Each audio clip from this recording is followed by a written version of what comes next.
Infrastructure is a vital part of any country's development.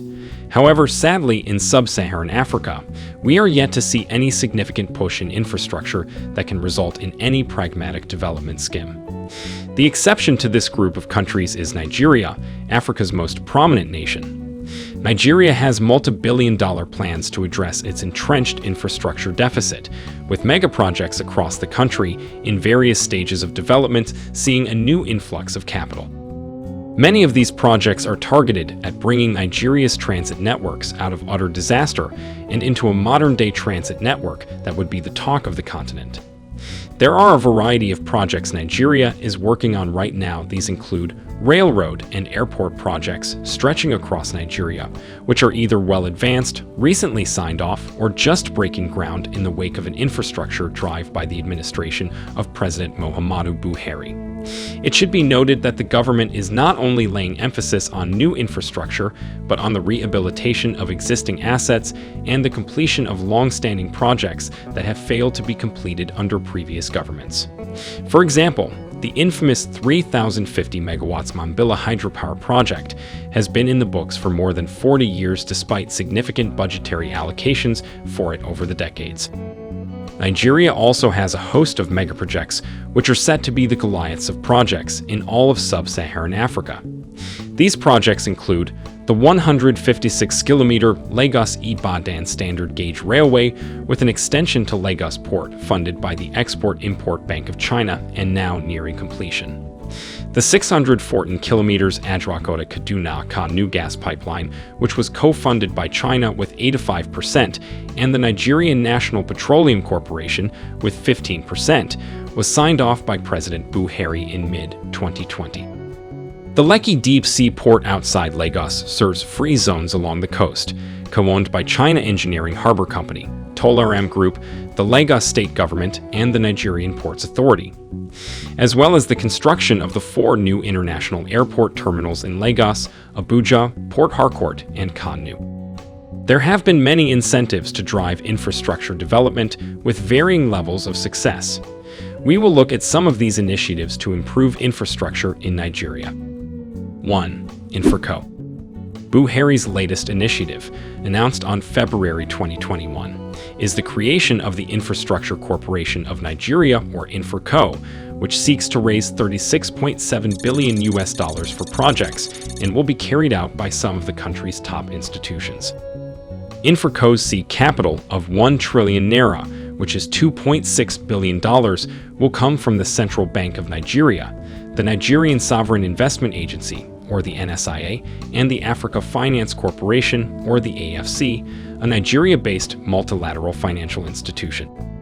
The Nigerian government is saying that InfraCo's mandate is to finance public asset development, rehabilitate old assets, and construct new ones. It will be headed by the CBN governor with the managing director of NSIA, the president of ADOT-FC, and representatives of the Nigerian Governors Forum and Ministry of Finance on its board. The Vice President of Nigeria, Yemi Osinbajo, will head a committee charged with getting the company started, and the government is expected to hire an asset manager to independently manage InfraCo's capital-raising plan. While the private sector will have 3 board positions, concerns have been expressed about excessive government interference. Nigerian economist Franklin Gu has stated that the new establishment appears to be leaning mostly on the public sector and will definitely be difficult to protect it from government and political pressures. 2. The Presidential Infrastructure Development Fund.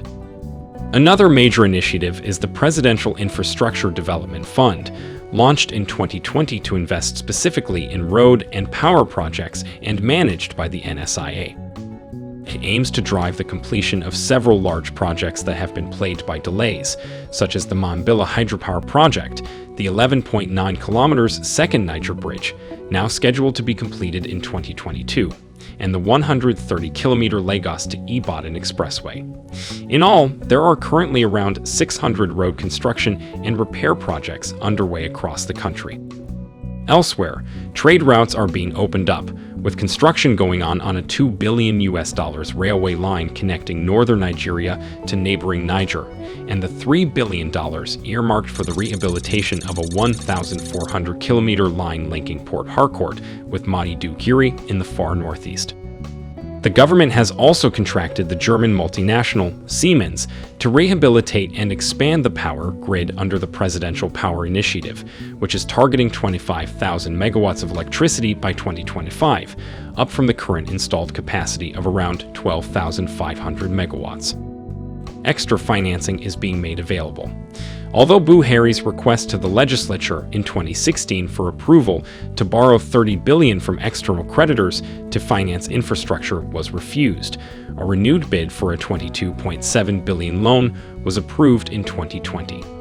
The government approached the Export-Import Bank of China for $17 billion, with the remainder to come from the World Bank, Islamic Development Bank, African Development Bank, and others. Nigeria's infrastructure deficit. However, despite Nigeria's plans to increase infrastructural development, there is still a huge deficit in infrastructure. Nigeria's infrastructure deficit has been one of the biggest factors holding back growth and development. Last November, Moody's Investors Service estimated that the country's financing shortfall for infrastructure will be a staggering $3 trillion over the next 30 years. However, the problems go beyond funding. Billions of dollars have been sunk into infrastructure projects that have failed to see the light of day or have been abandoned after construction has started as a result of weak institutions, lack of accountability, and limited policy consistency across different administrations. The situation is compounded by graft and the limited maintenance of existing infrastructure. According to the vice president and senior analyst at Moody's Investors and Services, a rapidly growing population is putting added strain on the already inadequate infrastructure stock.